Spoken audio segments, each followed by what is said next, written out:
వారి బలాఢ్యులు అపజయమునందుచున్నారు. తిరిగి చూడక వేగిరముగా పారిపోచున్నారు. ఎటు చూచిన భయమే. యెహోవా మాట ఇదే. బైబిల్ లేఖనాన్ని చదువుతున్నప్పుడే దేవుడు మనతో ఏదో మాట్లాడబోతున్నాడు అన్న ఒక అద్భుతమైన ఆలోచన. అయితే ఇక్కడ చూస్తే ఒకంత భయం కూడా మనకు కలుగుతుంది. నేటి సమాజంలో మనం బాగా గమనించినట్లయితే ప్రతి చోట ఓటమి అన్నది మనకు కనబడుతుంది. ఓటమి అన్నది కనబడుతుంది. ఒకవేళ మీరు అనుకుంటున్నట్టు క్రికెట్ మ్యాచ్, ఫుట్బాల్ మ్యాచ్, లేక రన్నింగ్ రేసు, కబడ్డీనో కాదు. జీవితాలలో, కుటుంబాలలో చాలా మటుకు ఓటమి కనబడుతుంది. అందుకే అక్కడ రాయబడుతుంది, వారు ఓడిపోచున్నారు, వెనక తీయుచున్నారు, వారి బలాఢ్యులు అపజయము పొందుచున్నారు, తిరిగి చూడక వేగిరముగా పారిపోచున్నారు. ఎటు చూసినా భయమే. ఈ మాటలన్నీ మనకు మనుషుల జీవితాలలో ఉన్న ఓటమిని గుర్తు చేస్తున్నాయి. కుటుంబాలు, భార్యాభర్త, పిల్లలు, ఇరుగు పొరుగు వారు హ్యాపీగా ఉన్నారా అంటే, ఒక్కరోజు హ్యాపీగా ఉంటే నెల రోజులు బాధతోనే ఉన్నారు. నా ప్రియమైన దేవుని సంఘమ, కారణం ఏమిటి అని మనం ఆలోచించాలి. ఎందుకు మానవుడు ఓడిపోతున్నాడు? ఏ విషయాల్లో ఓడిపోతున్నాడంటే, ఆత్మీయ జీవితాన్ని కాపాడుకునే విషయంలో ఓడిపోతున్నాడు. కాపరులైతే సంఘ బిడ్డలను కాపాడుకోవటానికే జీవితం సరిపోతుంది. కొత్త ఆత్మలు తీసుకొని రావటానికి సమయం లేదు, కానీ ఉన్న ఆత్మలు కాపాడుకోవటానికి సమయం సరిపోలే. ఎలాగంటారా, సంఘములో ఉన్నట్టే ఉంటారు. కొంచెం సూటు బూట్ వేసుకున్న పాస్టర్ కనబడితే జంప్ అవుతారు. సంఘములు స్థిరపడినట్టే ఉంటారు. ఇంకొక సంఘ సేవకుని బలపరుస్తూ ఉంటారు. సేవకుడు ఓడిపోయాడు, ఇక్కడ కాపరి ఓడిపోయాడు. ఉన్న ఆత్మలను కాపాడుకోవాలన్న ఆతురత తప్ప ఇక ఏం కనపట్లేదు. ప్రియమైన దేవుని సంఘమా, కారణం ఏమిటి? ఎందుకు క్రైస్తవుడు ఓడిపోతున్నాడు? ఎందుకు పారిపోతున్నాడు? ఎందుకు బలహీనమవుతున్నాడు? ఈ సంగతులు నేను ధ్యానం చేస్తున్నప్పుడు పరిశుద్ధాత్మ దేవుడు కొన్ని మాటలు నాకు చూపించారు. మీతో ఆ సంగతులు మాట్లాడటానికి ఇష్టపడుతున్నా. చదవండి దేవుని పరిశుద్ధ గ్రంథంలో సమూయేలు మొదటి పుస్తకం 17వ అధ్యాయం 24వ వచనం. సమూయేలు మొదటి పుస్తకం 17వ అధ్యాయము 24వ వచనం. ఇశ్రాయేలీయులందరూ ఆ మనుషును చూసి మిక్కిలి భయపడిరి. కారణం ఏమిటి అంటే, ఓటమికి గల మొదటి కారణం, ఇప్పుడు పరీక్షలు రాస్తున్న బిడ్డలు ఓడిపోవటానికి కారణం, ప్రశ్నకు తగిన సమాధానం రాయలేకపోవటానికి కారణం భయం. ఏంటి చెప్పండి? భయం. పరీక్ష హాల్లో కూర్చోగానే భయం.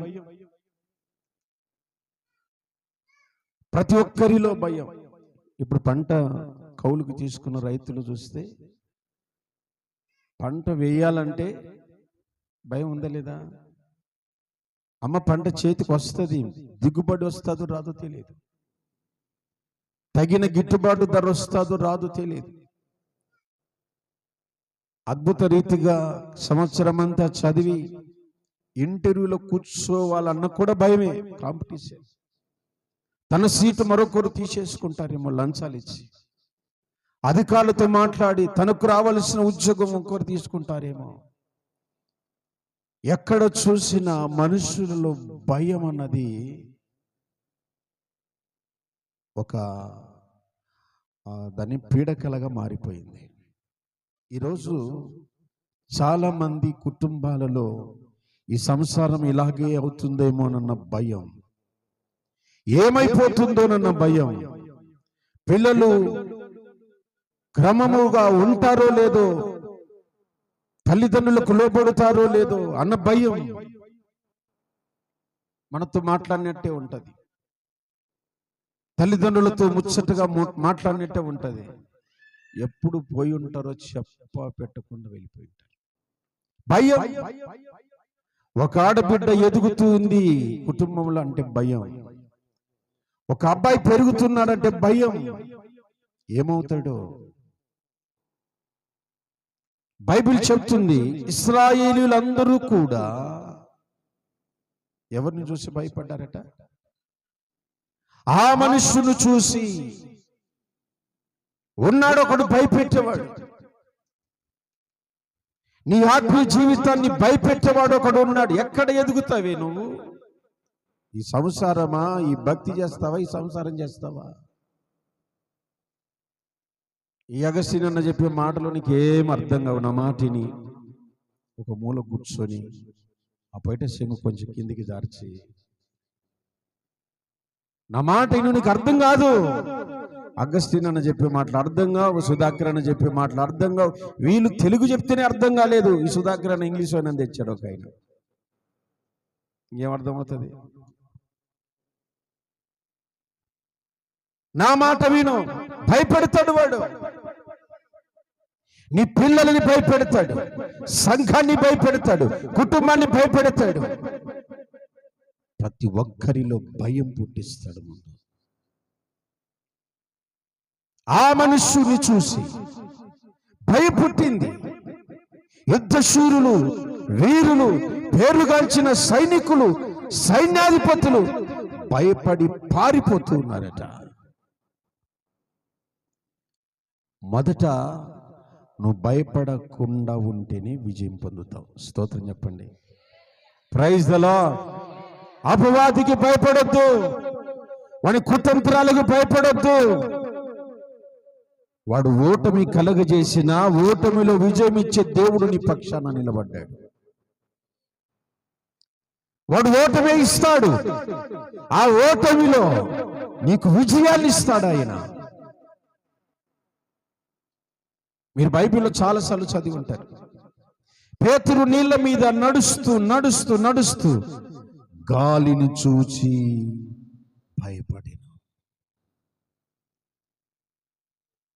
భయపడిన వెంటనే దిగిపోతున్నాడు. ఒక విజయం తన జీవితంలోకి వచ్చింది.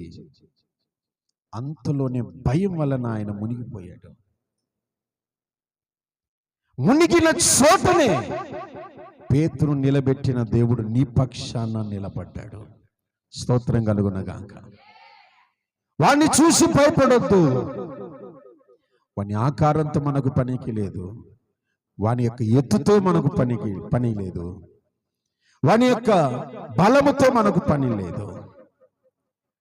అందుకే భక్తుడైన దావీదు అంటాడు, యెహోవా నా బలమా, నేను నిన్ను ప్రేమిస్తున్నాను. ఆమేన్. దావీదు బలం ఎవరు? దేవుడు. దావీదు ధైర్యం ఎవరు? దేవుడు. దావీదు విజయం ఎవరు? దేవుడు. దావీదు దేవుని తప్ప ఎవరిని తన ముందు ఉంచుకోలేదు. కరువులు, కష్టాలు, ఇరుకులు, ఇబ్బందులు మనిషి జీవితంలోవి సహజం. వస్తుంటాయి, వెళ్తుంటాయి. భయపడ్డావా? ఇది బలహీనమైపోద్ది. ఏంటది? ఏంటి? గుండె. ప్రతివాని గుండె బలహీనమాయన. దేనివలన? భయపడుట వలన. బైబిల్ చెప్తుంది, భయపడుట వలన ఉరి వచ్చెను. పరీక్షలు రాస్తున్న పిల్లలు, మీరు ఫెయిల్ అయినా పర్లేదు, స్తోత్రం. ఫెయిల్ అయినా ఆ రోజు కృతజ్ఞత కూడిక పెట్టండి. ఎందుకు? విజయాన్ని ఇచ్చే దేవుడు నీతో ఉన్నాడు. ఆమేన్. ఈసారి కాకపోతే ఇంకోసారి పాస్ అవుతాము. ఫెయిల్ అయినా పర్లేదు, 10 సార్లు ఫెయిల్ అయినా పర్లేదు. నేను అంటూ ఉంటాను, నేను పాలిటెక్నిక్ చదివాను, డిప్లొమా సివిల్ ఇంజనీర్. ఏం వెళ్ళగట్టాను?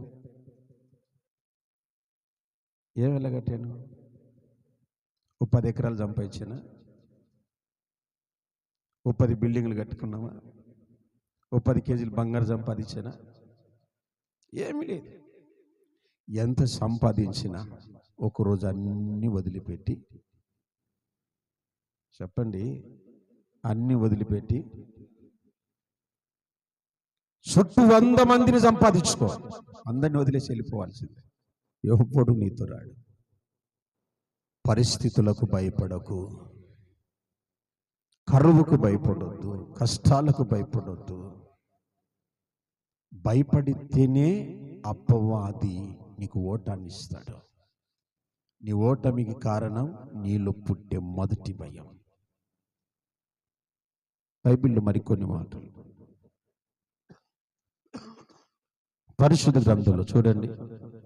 సమూయేలు మొదటి పుస్తకం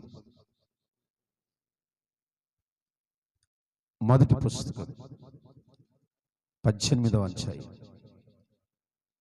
15వ వచనం చదువుదాం. దావీదు మిగుల సుబుద్ధి గలవాడై ప్రవర్తించుట సౌలు చూసి, ఆమేన్, దేవునికి స్తోత్రం. దావీదుకు సౌలు భయపడుతున్నాడంట.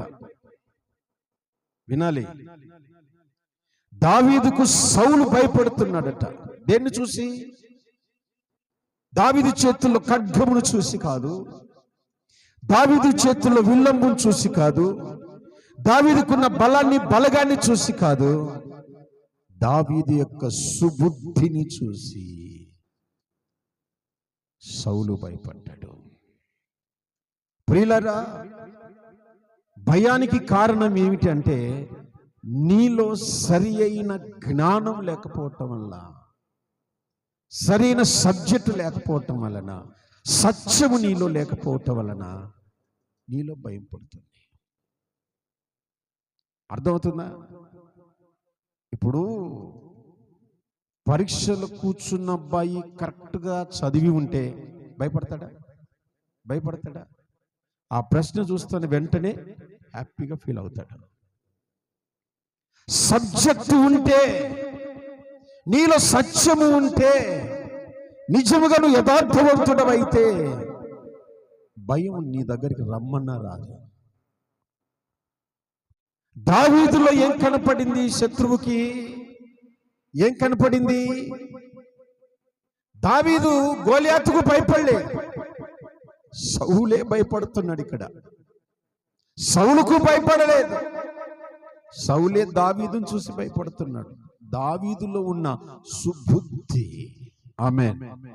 నీలో మంచి లక్షణము ఉంటే నీకు భయం పుట్టదు. Praise the Lord. హల్లెలూయా. నువ్వు దేన్ని చూసుకుంటున్నావంటే నీ బ్యాక్గ్రౌండ్ చూసుకుంటావు, నీ బలము ఏముంది అనే సంగతి చూసుకుంటావు. నీకు పలుకుబడి ఉంది, అది నువ్వు చూసుకున్నావు. నీకు డబ్బు ఉంది, అది చూసుకుంటున్నావు. కానీ దావీదు సత్యమును కలిగి ఉన్నాడు గనక, సుబుద్ధి కలిగి ఉన్నాడు గనక, అతనిలో యథార్థత ఉంది గనక, అతనిలో పరిశుద్ధత ఉంది కనుక ఎవరి ఎదుటనైనా యథార్థంగా నిలబడగలిగిన సత్తువ దావీదులో ఉంది. ఆమేన్, హల్లెలూయా. సత్యం అనగా యేసుక్రీస్తు ప్రభుల వారు, బుద్ధి అనగా యేసుక్రీస్తు ప్రభుల వారు, పరిశుద్ధత అనగా యేసుక్రీస్తు ప్రభుల వారు. అంటే దావీదు ఎవరిని కలిగి ఉన్నాడు? ఇప్పుడు దేవుణ్ణి కలిగి ఉన్నాడు గనక అతడు ఎవరికి భయపడలేదు. నువ్వేం కలిగి ఉన్నావు? రాజకీయ నాయకులతో సంబంధం కలిగి ఉన్నావు, లక్షల డబ్బుతో సహవాసం కలిగి ఉన్నావు. నీ బలం, నీ బలగాన్ని చూసుకొని నువ్వు విర్రవీగుతున్నావు. అందుకే నీలో భయం పుడుతుంది. యేసయ్యను కలిగి ఉంటే నీలో భయం పుట్టదు. స్తోత్రం, హల్లెలూయా. బైబిల్ ఒక మాట చెబుతుంది, వినండి. కొరింథీయులకు రాసిన పత్రిక, 2వ పత్రిక, 2వ అధ్యాయము 14వ వాక్యం. మా ద్వారా ప్రతి స్థలమందును క్రీస్తును గూర్చిన జ్ఞానం యొక్క సువాసన కనపరుచుచు ఆయన యందు మమ్మను ఎల్లప్పుడూ విజయోత్సాహముతో ఊరేగించుచున్న దేవునికి స్తోత్రం కలుగునుగాక. ఎల్లప్పుడూ విజయం ఎప్పుడు ఉంటుంది అంటే నీలో క్రీస్తును గూర్చిన జ్ఞానం ఉన్నప్పుడు. ఎల్లప్పుడూ నీకు విజయం ఎప్పుడు కలుగుతుంది అంటే క్రీస్తును గూర్చిన సుబుద్ధి నీలో పుట్టినప్పుడు. ఇప్పుడు మిమ్మల్ని అందరినీ సింహాల బోన్లో వేస్తాం. భయపడతారా? భయపడరా? అబ్బా, ఎందుకు భయపడరు? హల్లెలూయా. అందరికీ భయమే. దానియేలును సింహాల గుహలో వేస్తాము అన్న కూడా ఏమాత్రం భయపడకుండా యథార్థవంతుడై ప్రార్థన చేశాడు. దానియేలు గురించి అక్కడ రాయబడిన మాట, అతడు సుబుద్ధి గలవాడు. ఆమేన్. దేవుని గూర్చిన జ్ఞానాన్ని సంపాదించుకున్నాడు. అపవాదిని ఎదిరించే అద్భుతమైన లక్షణం ఏంటి అంటే బైబిల్ గ్రంథంలో రాయబడిన ప్రతి లేఖనం అపవాదిని ఓడించేలా చేస్తుంది. అందుకే మీరు బైబిల్ బాగా చదవాలి, వాక్యం బాగా వినాలి. ప్రార్థన చేయుటయే కాదు, వాక్యం చాలా ప్రాముఖ్యమైంది.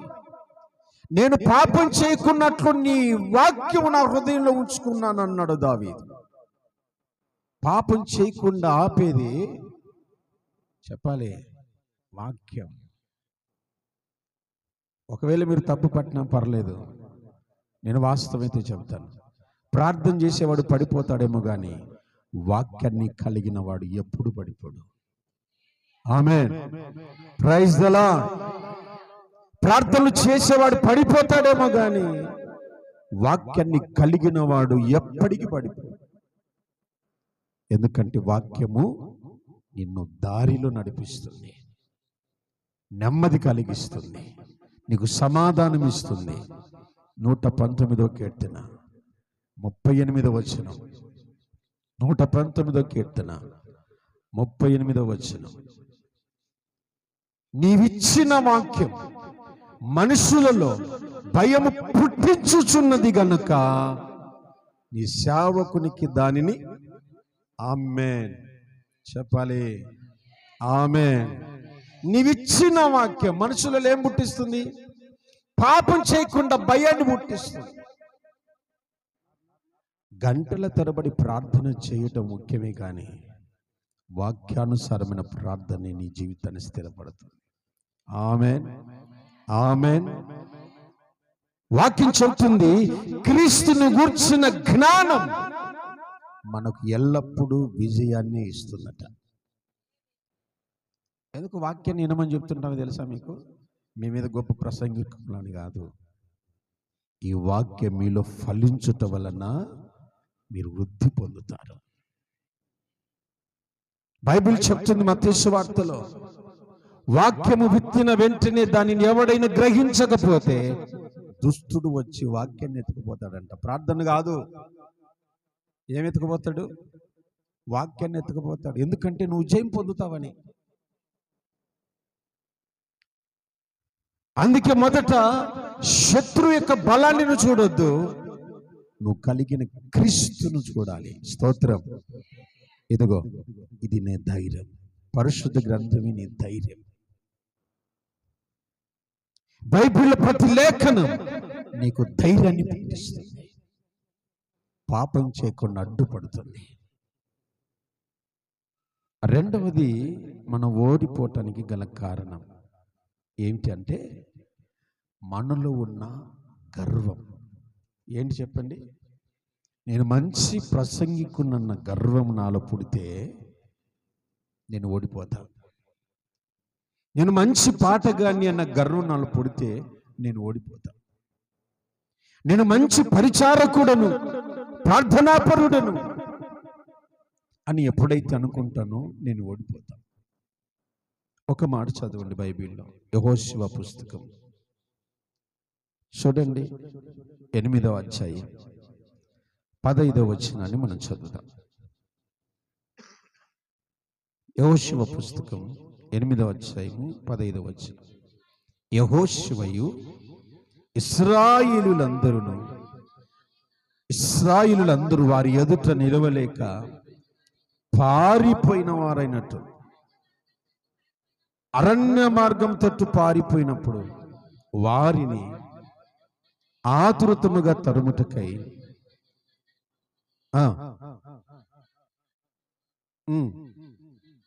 చాలు గమనించాలి. ఇక్కడ ఇశ్రాయేలీయులు పారిపోతున్నారట, ఇశ్రాయేలీయులు ఓడిపోతున్నారట. అందరికి వాక్యం అర్థమవుతుంది కదా? స్తోత్రం చెప్పండి గట్టిగా. Praise the Lord. ఇశ్రాయేలీయులు ఏమవుతున్నారు ఇక్కడ చెప్పాలి అంటే? ఓడిపోయారనా లేదా? ఓడిపోతేనే కదా పారిపోయేది.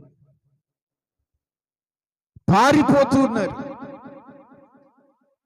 ఎందుకు అని మనం ఆలోచిస్తే ఇశ్రాయేలీయులలో ఒక తెలియని గర్వం వచ్చేసింది. ఇశ్రాయేలులకు ఒక తెలియని గర్వం వచ్చేసింది. ప్రియులారా, మీరు గమనించాలి. చూసారు, మీరు బైబిల్లో గమనించారు కదా, లూకా సువార్త 18వ అధ్యాయంలో పరిసయ్యుడు సుంకరి ఇద్దరు ప్రార్థనకు వచ్చారు. కొంచెం భక్తి ఎక్కువ చేస్తున్నాడు ఈయన. ఎవరు? పరిసయ్యుడు. కొంచెం భక్తి ఎక్కువనే ఉంది. వారానికి 2 మార్లు ఉపవాస ప్రార్థన అంటాడు, క్రమం తప్పకుండా దశమ భాగాలు ఇస్తానంటాడు, దొంగ కాదు, అబద్ధికుని కాదు, మోసగారిని కాదు, ఏం కాదు, మంచి భక్తి పరున్నాయి అన్న ఒక్క ఈగో తనలో పనిచేసింది. దేవుడు అన్నాడు, వాడు నీతిమంతుడే గాని సుంకరి కంటే నీతిమంతుడు కాదు. Praise the Lord. హల్లెలూయా. అర్థమవుతుందా? ఇశ్రాయేలీయులకు ఓటమికి గల కారణం ఏంటంటే వాళ్ళకు కొంచెం గర్వం వచ్చేసింది. 6వ అధ్యాయంలో వాళ్ళు యెరికో పట్టణాన్ని జయిస్తారు. ఏ పట్టణం? యెరికో పట్టణాన్ని జయిస్తారు. అది చాలా పెద్ద పట్టణం. అప్పట్లోనే ఎంత గొప్ప ప్రాకారాలు కలిగిన పట్టణం అంటే అంత గొప్ప పట్టణం. దాన్ని జయించినప్పుడు వారిలో ఒక ఈగో వచ్చేసింది, గర్వం వచ్చేసింది, అహం వచ్చేసింది. మనము ఇన్ని పట్టణాలనైనా జయించగలము. హల్లెలూయా. నీ గర్వం నిన్ను నాశనం చేస్తుంది. నీ గర్వం నీ ఓటమికి కారణమవుతుంది. ఈరోజు నీ పిల్లలు ఓడిపోవటానికి కారణము నువ్వు గర్వపడటం వాళ్ళకి శాపం. అర్థమైందా? నేను ఇందాక చెప్పాను, నేను గర్వపడితే నాతో పాటు సంఘానికి కూడా, నువ్వు గర్వపడితే నీతో పాటు సంఘానికి, నువ్వు గర్వపడితే నీతో పాటు కుటుంబానికి ఓటమి. పెద్ద పట్టణాన్ని జయించమన్న గర్వంతో మేమేం చేసిన రైట్ అనుకున్నారు ఇశ్రాయేలు ప్రజలు, ఎలా ప్రవర్తించిన రైట్ అనుకున్నారు ఇశ్రాయేలు ప్రజలు. ఓ చిన్న ప్రాంతం ఎదురయ్యింది, దాని పేరు హాయిపురం. ఏ పురం? హాయిగా చెప్పండి, ఎంత బాగా చెప్పారండి. మళ్ళొకసారి హాయిగా చెప్పండి. హాయిపురం. ఏ పురం? అది చాలా చిన్నది. మహా అంటే ఒక 20-25 కుటుంబాలు అనుకో, ఒక 50 కుటుంబాలు ఉంటాయనుకోండి. ఇశ్రాయేలు ప్రజలు, యుద్ధ వీరులు ఆ పురం మీదకి యుద్ధానికి వెళ్ళారు. ఆ చిన్న ప్రాంతం మీదకి యుద్ధానికి వెళ్ళారు. బట్టలు ఊడదీసి కొట్టారు వాళ్ళను. దెబ్బతో పారిపోతున్నారు ఇశ్రాయేలీలు. ఎందుకు పారిపోయారు? ఎందుకు పారిపోతున్నారు? ఏదో నీలో గర్వం పనిచేస్తుంది. నీ గర్వము నీ ఓటమికి కారణం కాకూడదు. స్తోత్రం కలుగునగాక. నీకు ఎంత అందమన్నా ఉండని, ఎంత డబ్బన్నా ఉండని, ఎంత బలమన్నా ఉండని, ఎంత బలగమైనా ఉండని, ఎంత పలుకుబడైనా ఉండని, నీకు వాటితో పని లేదు. స్తోత్రం. హల్లెలూయా.